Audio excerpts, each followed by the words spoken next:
இந்த கப்பால் அம்மா வந்து 2 கப் மைதா மாவு எடுத்துருக்காங்க. Okay correct. இந்த கண்டியால் அடுத்து இந்த கண்டியால் 3 டேபிள் ஸ்பூன் சர்க்கரை, அடுத்து அதிலேயே அதே இதில் 3 table spoon milk powder, again 2 table spoon maida மாவு, அதுலேயே 2 டேபிள் ஸ்பூன் மைதா மாவு, இது 2 டீஸ்பூன் ஈஸ்ட், அடுத்து கொஞ்சம் எண்ணெய், ரீஃபைண்ட் ஆயில். இப்போ செய்கிறது எப்படின்னு நம்ம பார்க்கலாம். 2 டேபிள் ஸ்பூன் மைதா மாவை நம்ம வந்து 1/2 கப் தண்ணியில் நல்லா கரைச்சிட்டு வானலில் போட்டு கொஞ்சம் அந்த மாவு வந்து வேக வைக்கணும். இந்த அளவில் 1/2 கப் தண்ணி வந்து நம்ம இப்போ 2 டேபிள் ஸ்பூன் மைதா மாவு எடுத்தோம்ல, அந்த தண்ணியில் நல்லா கரைக்கணும். இப்போது 1 மினிட் இதை மாதிரி மாவு வந்து நமக்கு நல்லா வேக வச்சு எடுத்துக்கணும். அப்போ தான் வந்து பன்னு வந்து கொஞ்சம் நல்லா சாஃப்டாக வரும். நம்ம கரைச்ச மைதா மாவு வந்து நல்லா கம்மு மாதிரி அந்த பதத்துக்கு வர நம்ம கொஞ்சம் கிண்டி கொடுக்கணும்.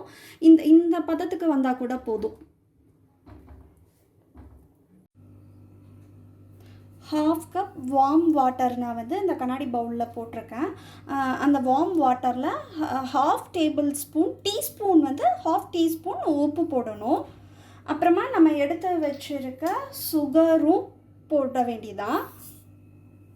அடுத்து நம்ம ஏற்கனவே எடுத்து வச்சுருந்தோமே ஈஸ்ட், அதையும் நம்ம வந்து இந்த வார்ம் வாட்டரோட ஆட் பண்ணிட வேண்டியதான். அடுத்து மில்க் பவுடர், அதையும் ஆட் பண்ண வேண்டியதான். இப்போ நம்ம போட்ட எல்லாத்தையும் நல்லா கட்டி இல்லாமல் விஸ்க வச்சு நல்லா கரைச்சிட்டு ஒரு 15 மினிட்ஸ் நம்ம வந்து டைம் விடணும். ஏன்னா ஈஸ்ட் வந்து நல்லா ரைஸ் ஆகணும் நமக்கு. 15 மினிட்ஸ் நான் வந்து இப்போ அலாரம் செட் பண்ணி வச்சுட்டேன்.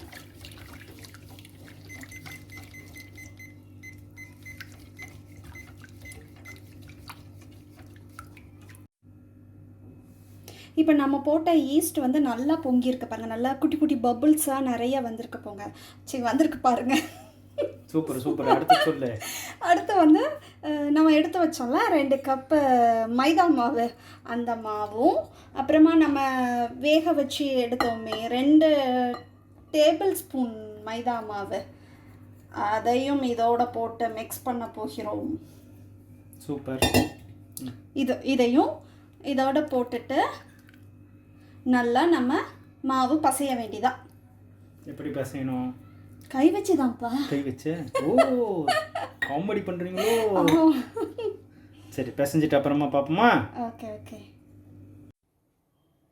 இப்போ மாவு வந்து நல்லா சாஃப்டான பதத்துக்கு நம்ம வந்து பசைஞ்சு வச்சாச்சு. இந்த மாவு வந்து இப்போது இன்னும் டபுள் மடங்கு ஆகணும். அதுக்கு வந்து நல்லா ஒரு 1 ஹவர் இந்த மாவு வந்து ஊற விடணும்.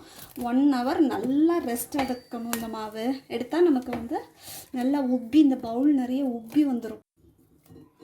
மாவு வந்து காயக்கூடாது. அதனால் நான் வந்து கண்ணாடி கவர் போட்டு சீல் பண்ணி வச்சுருக்கேன். சப்போஸ் உங்ககிட்ட கண்ணாடி கவர் இல்லை அப்படின்னா நீங்கள் ஈரத்துணி போட்டு கூட மேலே வந்து மாவை வந்து மூடி வைக்கலாம். 1 ஹவர் கழித்து நம்மளோட மாவு வந்து எவ்வளோ புஸ்டியாக வந்திருக்கு அப்படின்னு பார்க்கலாம். இப்போ நம்ம பசைஞ்சு வச்ச மாவு வந்து நல்லா உப்பி நல்லா டபுளாக வந்திருக்கு பாருங்கள்.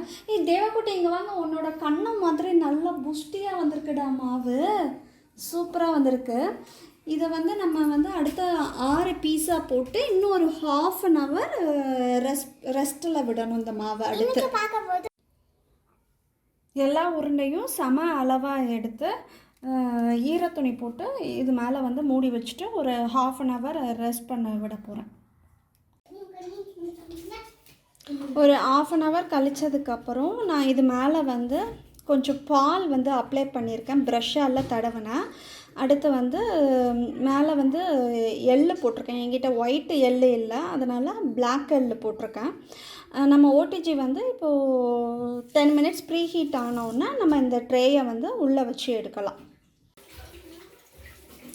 நான் இப்போ ஓடிஜியை வந்து 10 மினிட்ஸ் 180 டிகிரியில் வச்சு ப்ரீ ஹீட் பண்ண போகிறேன்.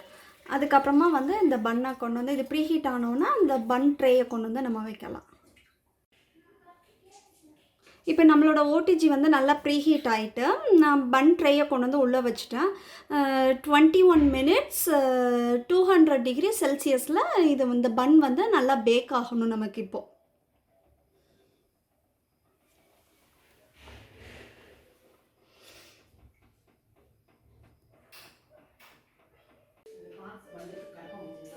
இப்போ பாருங்கள் நம்மளோட பன் வந்து நல்லா பேக் ஆகிட்டுருக்கு. இன்னும் எவ்வளோ மினிட்ஸ் இருக்குது? இன்னும் 7 மினிட்ஸ் கிட்ட தான் இருக்குது. ஓகே, ரெடி ஆனோடனே பார்க்கலாம் நம்மளோட பன் எப்படி பேக் ஆகிருக்கு அப்படின்னு.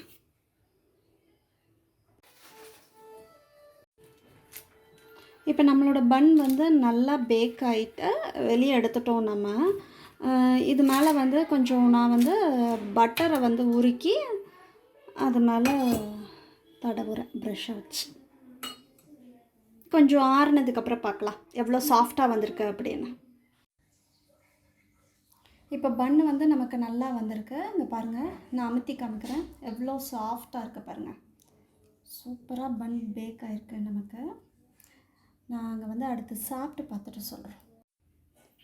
இப்போ வந்து நாங்கள் வந்து பன்னு வந்து டேஸ்ட் பண்ண போகிறோம். குட்டி செஃப்பும் பெரிய செஃப்பும் வந்திருக்காங்க பன்னு சாப்பிட்றதுக்கு. பிரிக்கும் போது பாருங்கள் எவ்வளோ சாஃப்டாக வந்திருக்கு நம்ம பன்னு. பேக்கரியில் வாங்குகிற மாதிரியே இருக்குது நம்ம பன்னு. சூப்பராக இருக்குது. பார்க்குறதுக்கே ரொம்ப நல்லா இருக்குது. பேக்கரியோட ரொம்ப டேஸ்டாக இருக்கும். I love it. இதே நம்ம நிறையா நாள் செஞ்சு ஒழுங்கால இந்த வாட்டி செஞ்சு ரொம்ப நல்லா வந்திருக்கு. Thank you. Welcome.